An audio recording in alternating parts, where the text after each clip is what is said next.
I think it's a possibility that what we're seeing from the left is a death rattle. Mm-hmm. Certainly they're still there, but they are thrashing about in the water, grasping for straws. No one wants to tolerate. You know, it's funny when we played that clip earlier in the show of Colbert saying he drives a Tesla. Many Americans drive Teslas. They have no idea what's going on with politics. Yeah. They're going to walk outside and find their tires slashed or something and say, I don't understand why this is happening to me. What did I do wrong? I was told to buy an electric car, so I did. And now the left is destroying my car for having done it. It may be that regular people just say, Trump, lock him up. And then we get an end to the conflict. The federal judges lose power. Trump does what he wants. And that's it. I'm not so confident of such a rosy prediction. I think that not that I don't think that Tim's got points. I just think that the left isn't going to go away that easy. And I think that the left in the U.S. and generally these philosophies that people have, whether they're fully thought out or if they're just emotional inclination, I think they're significantly part of us. Like if you're a right-leaning person, I think that's a strong portion of it is because of your personality. If you're a left-leaning person, I think a strong portion of it is because of your personality. Like, you know, Jordan Peterson and John Haidt both talk about those kind of things. Peterson talks about the you know, your psychology, and Haidt talks about the things that kind of lead you to have your political opinions in the Righteous Mind. I think it's a great book. And I think that you don't just get away from leftists. You know, I don't think that you just win and then the game is over. I think that that's what the left kind of thought when Barack Obama was elected. They thought that, okay, we're kind of reached an end of history point. From now on, the Republicans are going to be only a regional, you know, in the South, and they'll put up their candidate every year and every 4 years, and every 4 years we're going to stomp them. We'll always win forever, and we own the country now, you know? So there's a fascinating book called Darwinian Politics by a guy named Paul Rubin, and he's got kind of models of what motivates left and right. And essentially, right is focused on out-group domination, and the left is focused on in-group domination. Both of these are very necessary in sort of a Darwinian situation, because otherwise your genes are going to be eliminated. Sure. Either by the next tribe over or by the hot guy, whatever. The guy who hunts well and then gets all the girls. And so we have it built in to resist in-group, out-group.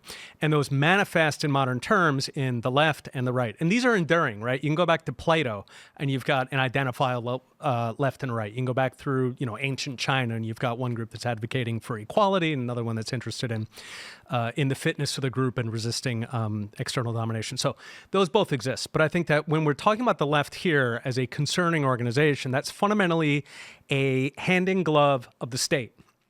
And the state, you know, of course, has common cause with socialists. Yes. It wants there to be more government power, you know, and then it hires these sort of intellectual bodyguards that it directly funds. So that, I think, is separate from this sort of innocent question of, you know, do we want more equality? Because those have already been resolved by classical liberalism, right? We're all equal before the law. We all have equal rights to, you know, nobles are not supposed to be punished at lighter penalties, even though they in practice are. But at any rate, we've already resolved those questions largely. The question now is, what about this violent hand in glove of the government? That, I think, is absolutely defeatable. I didn't expect Doge to uncover what it did, right? I was thinking it would be exciting because it would lower government spending, that would bend the curve on inflation. Maybe we could get rid of some regulations, we could grow the economy. So I was excited on those grounds. And once I started seeing that, just the rat's nest in there, but moreover, the realization that the entire violent radical left is tax funded, meaning that you can cut it off. Now, the judges are doing, you know, of course they're going to fight that, you know, because they understand that that's like their jugular, right? That is their mother's milk. That's what sustains the whole thing. But I'm much more excited now that we can crush this thing once and for all. Sure, people will be left and right, but it won't be this dangerous form. Well, if you go back to the 90s, left and right largely agreed on everything. Yeah. And there were a couple wedge issues. Yeah. And then there were anti-war people who were like, the Democrats and Republicans completely agree. And even into the 2000s, it was still very similar. Today, it is hyper-polarized. Yeah. 9/11. We'll go for To your point, like there was this hardcore band that I listened to in the 90s called Earth Crisis, and they were a straight edge hardcore band. You would think that because they were straight edge, no drugs, no, you would think that they would be leftists, and they might have considered themselves leftists, but they were absolutely and totally against abortion. Because it's killing it to them. They were like, this is killing an innocent life, and there's this one song it's called Firestorm, and it's one of the best hardcore songs ever written, but it's like the whole point of it is going through town and cleaning up the drug addicts and the dealers and the people that are, basically destroying society, which is it sounds very right leaning, but they were vegans. They were straight edge. They were all about animal liberation, which you're strongly associated with the left today.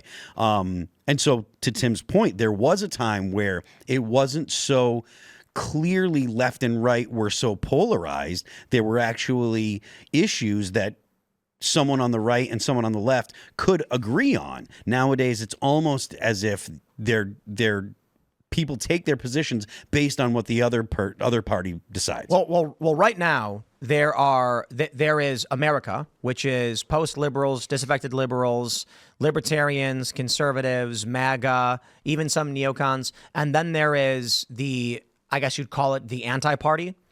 The liberals of this country are literally, we have no plans, we are just your opposition.